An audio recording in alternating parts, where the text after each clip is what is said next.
Deuxième vidéo concernant l'insertion professionnelle. Donc là, nous allons traiter de l'auto-évaluation. Toujours avec le logo de France Travail qui est indépendant de l'organisme de formation DG Formation. Ça c'est indépendant de France Travail. Mais je le mets parce que, je répète, France Travail, c'est votre partenaire privilégié et notamment votre conseiller. Ils sont très compétents, ils ont toutes les informations utiles pour votre projet. Et le site qui va avec, emploistore.fr, un site absolument essentiel à consulter. Il y a toutes les applis, tous les sites utiles pour votre projet professionnel. Donc à consulter absolument.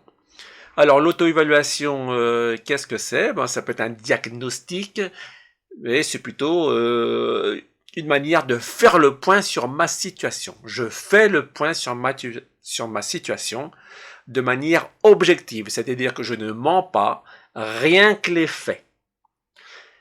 C'est un miroir, voilà, sans tricher, sans améliorer les choses. Voilà, je fais le point sur ma situation. Alors, il concerne quoi ce point?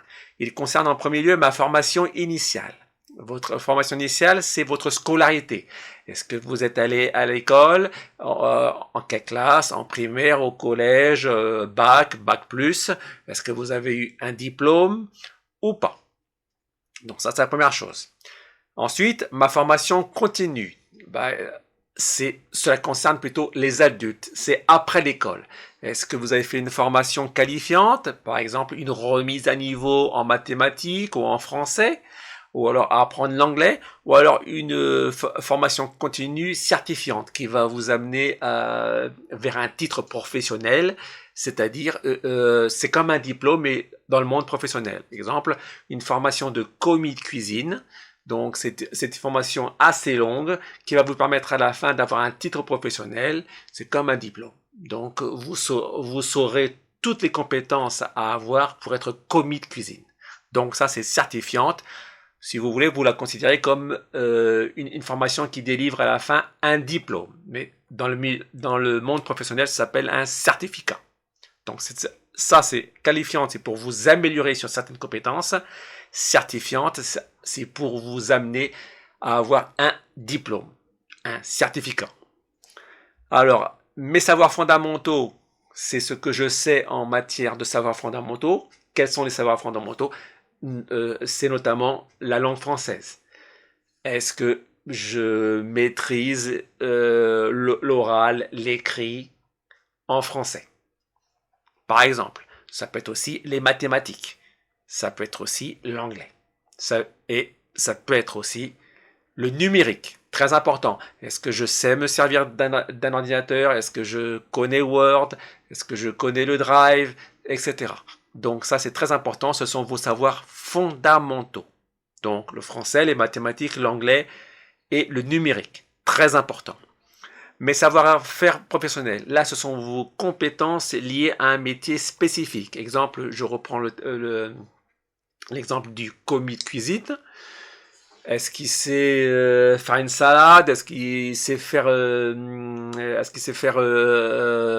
un plat particulier? Est-ce qu'il connaît la découpe des légumes?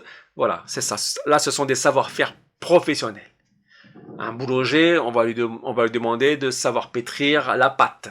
On va lui demander de savoir doser les ingrédients pour que le pain soit croquant ou alors pas cuit, etc. Voilà, ça, ce sont des savoir-faire professionnels.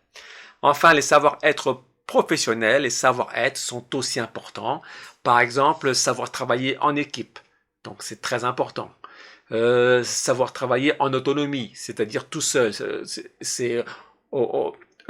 L'employeur vous donne une tâche à faire, vous n'avez pas besoin de demander 20 fois comment on fait, etc. Donc vous savez travailler en autonomie. Donc c'est très important. Il y a d'autres savoir-être professionnels qui sont très importants. Être assidu au travail, c'est-à-dire ne pas manquer de jours de travail. Donc ça c'est très important, ce sont les savoir-être professionnels.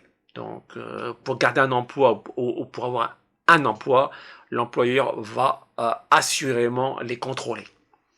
Voilà, vous savez, vous avez fait le point sur votre formation initiale, sur votre formation continue, sur les savoirs fondamentaux, les savoir-faire professionnels, les savoir-être professionnels. Là, vous pouvez définir un projet professionnel, et qui dit projet professionnel dit un métier. Dans quel métier je veux exercer, quel métier je vise. Donc, vous pouvez choisir un ou deux métiers, ou un ou des métiers. Voilà pour cette partie sur l'auto-évaluation qui doit être objective. C'est-à-dire ne pas tricher, ne pas mentir, ne pas améliorer les choses. C'est un miroir. Après, nous allons voir dans la prochaine vidéo la fiche métier. Et vous aurez notamment un site sur lequel aller qui va vous fournir tous les éléments dont vous avez besoin pour élaborer votre projet et surtout pour avoir un emploi à la fin. Voilà pour cette deuxième vidéo qui concerne l'auto-évaluation. Très importante.